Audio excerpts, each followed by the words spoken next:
Olá pessoal, tudo bem? Estou aqui com a doutora Renata. Estamos aqui no Pod Plástica, trazendo sempre o melhor conteúdo sobre cirurgia plástica e outros assuntos associados à cirurgia plástica. Doutora Renata, mais uma vez, nossa advogada, tudo bem? Boa tarde, Fabrício. Obrigada novamente pelo convite.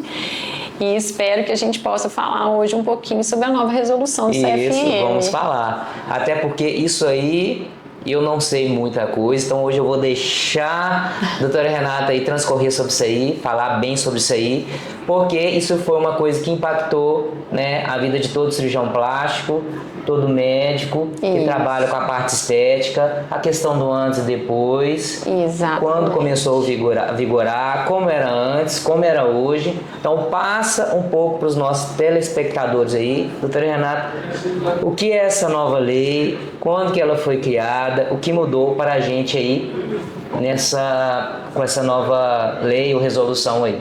Isso.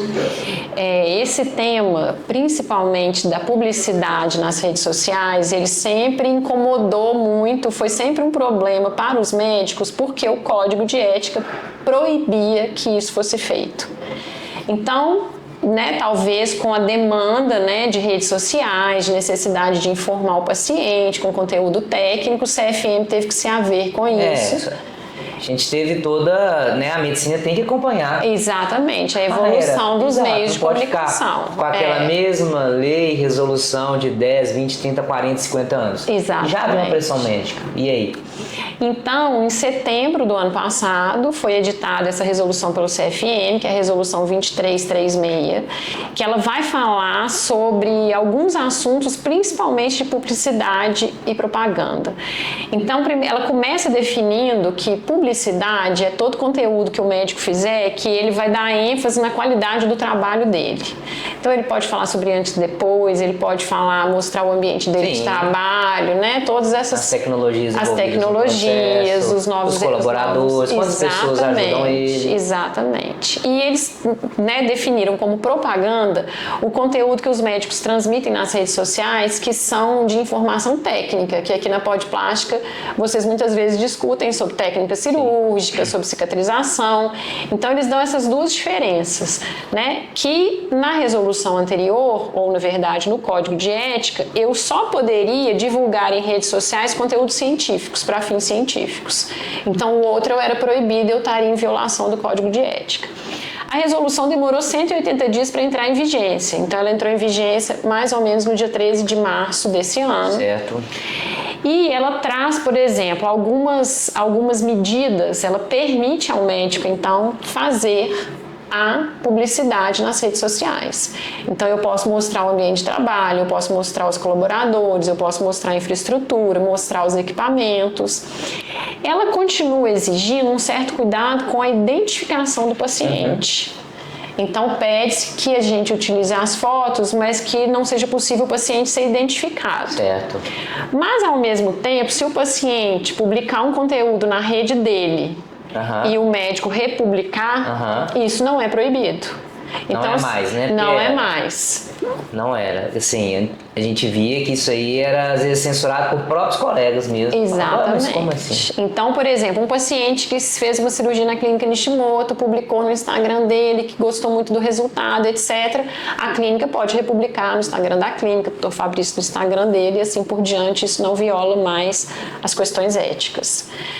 Mas o CFM ele veio exigir assim, que cada perfil criado em rede social ele tenha o assunto do nosso outro encontro do Pod Plástica, que foi sobre a qualificação do médico.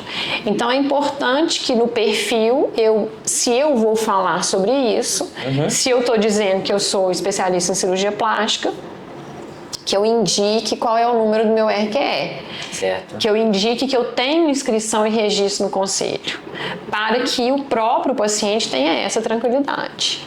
A mesma coisa se eu tenho um perfil da clínica, eu vou informar quem é o responsável técnico, qual é o número de inscrição da clínica no conselho e o número de inscrição do responsável técnico no conselho. Sim.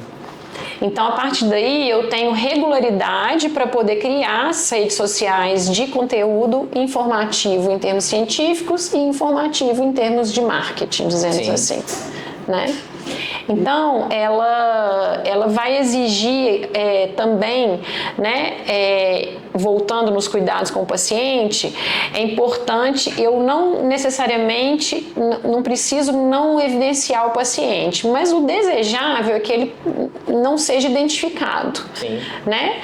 E é importante também que a gente tenha um termo de esclarecimento dizendo se aquela imagem, um termo de consentimento dizendo que aquela imagem pode ser usada Parte do paciente, né? por parte do paciente, porque eu possa usar a imagem, né, do antes e depois, do pós-operatório, para que ele, né, que a técnica seja divulgada, que o resultado seja divulgado.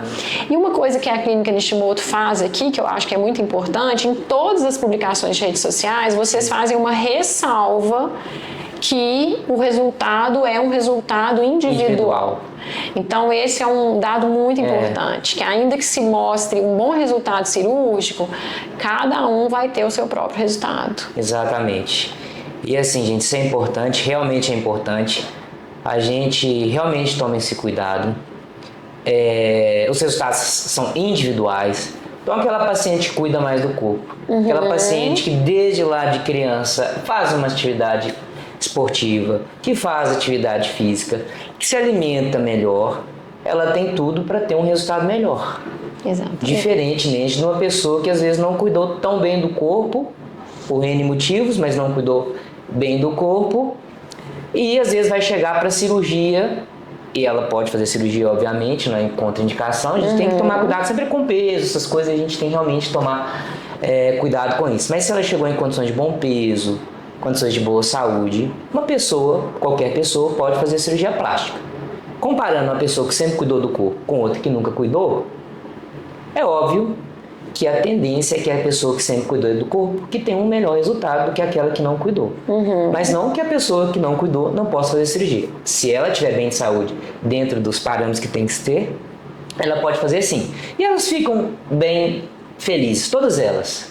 Desde aquelas que cuidam mais, daquelas que cuidam menos, porque eu acho que a gente tem o cuidado aqui também de explicar muito bem para o nosso paciente, porque tudo que é acordado no consultório, antes da cirurgia, e deixado bem claro para o paciente, ele vai entender melhor no pós-operatório as limitações da técnica, as limitações de resultado, e ele vai ficar feliz do mesmo jeito, porque a gente tem o cuidado de explicar muito bem tudo no pré-operatório.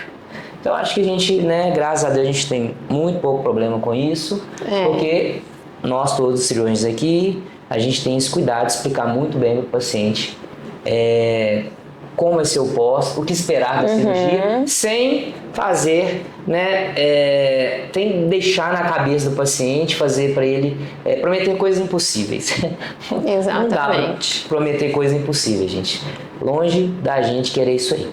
Então, eu acho que muito parte do médico, né, explicar antes, e daí não ficar fazendo falsa promessa aí, que senão você vai ter problema com o paciente, certo? E eu queria até acrescentar, doutor Fabrício, me desculpe, assim, que nesse sentido, uma coisa que a clínica também faz, e é muito importante, naturalmente o termo de consentimento esclarecido, né, que acompanha sempre o contrato de prestação de serviços, que nele você consegue, sempre numa linguagem que não precisa ser necessariamente muito científica, mas também não precisa ser resumida, mas que seja uma linguagem que o paciente compreenda, né, tanto os cuidados pré-operatórios que ele deve fazer, seguir eles à risca, né, se preparar, etc. Todas as advertências, também os cuidados pós-operatórios que são decisivos, né? Então, a volta às consultas, participar do processo pós-operatório, de acompanhamento do médico, e isso a clínica traz através dos termos de consentimento, através dos contratos feitos com os pacientes, através de condições gerais dos contratos, que são documentos informativos para o paciente, que o objetivo é exatamente orientá-lo, mas mostrar que não existe milagre, que não existe resultado, né, sem a participação ativa do próprio paciente. Sim, é isso mesmo, gente. Então, assim, isso é muito importante, com certeza. Acho que foi uma decisão aí, né, do CFM, uma resolução, né, importante para a gente, porque os outros colegas não médicos estavam sempre postando, né, mas talvez por né, pelo conselho deles não ser tão ativo.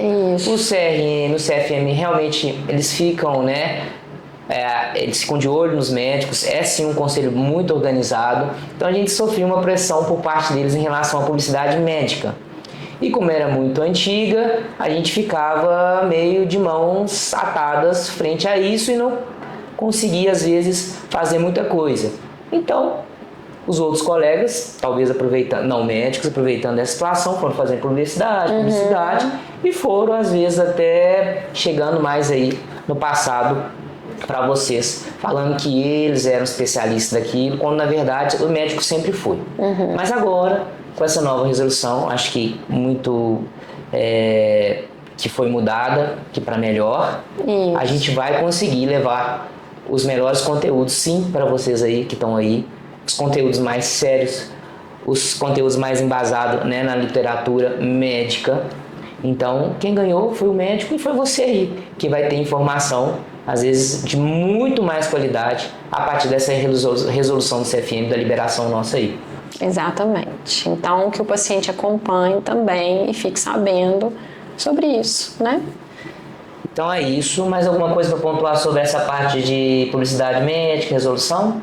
Eu acredito que a gente pode resumir nisso. É possível fazer a publicidade para fins de marketing e para fins de conhecimento científico, que sempre foi, né? Nas exposições que vocês faziam nos conselhos. Em relação à exposição da figura do paciente, que é sempre um dado sensível, né? As figuras dos colaboradores, eu tendo o termo de consentimento para que eles apareçam nas publicidades, você não tem problema nenhum. A figura do paciente, o conselho gosta muito que ela seja preservada em termos de identificação. Então, se eu conseguir uma imagem que o paciente fique satisfeito, que não tem uma identificação, tendo o termo de consentimento, não tem problema nenhum. Muito bem, pessoal, estamos finalizando mais um Pod Plástica aqui, né? Mais uma vez, obrigado. Obrigada, Fabrício, eu que agradeço. Foi muito legal, acho que isso aí não é muito comentado, né? Acho que vai chegar aí em primeira mão para os nossos seguidores. Se tiver alguma pergunta sobre esse tema, não deixe de deixar aqui nas nossas plataformas digitais e nos seguir em todas elas. Mais uma vez, YouTube, Facebook, Spotify, Instagram, TikTok e por aí vai. Mais uma vez, obrigado. Até mais. Obrigada. Até a próxima. Tchau, tchau, pessoal.